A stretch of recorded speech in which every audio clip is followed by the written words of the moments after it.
C'est une pierre de plus dans le jardin de Donald Trump. Aux États-Unis, des élus démocrates ont publié des emails attribués à Jeffrey Epstein, emails notamment de 2019, dans lequel le délinquant sexuel américain affirmait que Donald Trump, je cite, savait à propos des filles. On vous retrouve à Washington, Mathieu Mabin. Les démocrates ont donc mis une nouvelle pièce dans la machine Epstein, avec pour but toujours de viser Donald Trump. La Maison-Blanche qui a réagi il y a moins de 5 minutes, Mathieu. Oui, effectivement, la Maison-Blanche qui n'a pas tardé à réagir et qui accuse les démocrates, effectivement, de fabriquer un faux récit, je cite.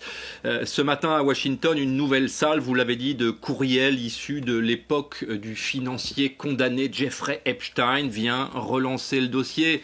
Le comité de contrôle de la Chambre des représentants a rendu public des échanges dans lesquels Epstein affirme que le président Donald Trump, je cite, a passé des heures chez lui aux côtés d'une des victimes de son réseau de trafic sexuel. Il va d'ailleurs plus loin en affirmant, je cite encore, qu'il savait pour les filles, car il a demandé à Ghislaine Maxwell d'arrêter, écrit-il, dans un échange de 2019. Epstein qualifie également Trump de chien qui n'a pas aboyé. C'est une formule en anglais traduite tant bien que mal, insinuant en réalité un silence coupable, évidemment. Voilà. Donald Trump maintient ne pas avoir eu connaissance de ses activités criminelles, affirmant avoir coupé les liens avec Epstein depuis plus de 15 ans.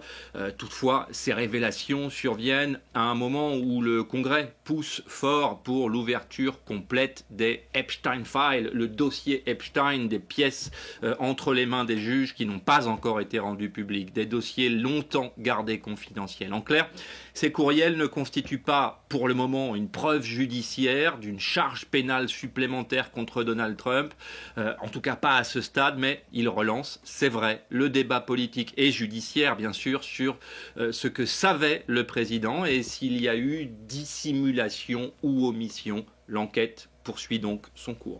Merci beaucoup Mathieu pour ces toutes dernières informations.